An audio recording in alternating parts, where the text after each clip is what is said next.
Today we're making a simple 4-ingredient, no churn, chocolate cherry ice cream. We're using pureed cherries in this ice cream today. That allows for a much more homogeneous cherry flavor and a smoother texture.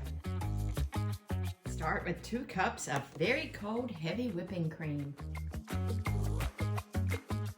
Beat on high speed for about 3 minutes to stiff peaks. Pour in 1 14-ounce can of sweetened condensed milk.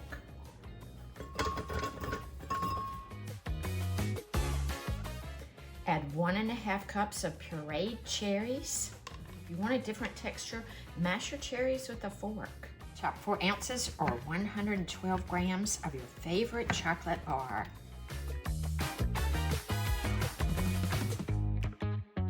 I like to add an additional ½ cup of chopped frozen cherries and into a loaf pan. Freeze this for 6 to 8 hours. So whether you use a machine for your ice cream or make a simple no churn recipe, the heavy fruit and the chocolate will have a tendency to drop to the bottom of your ice cream.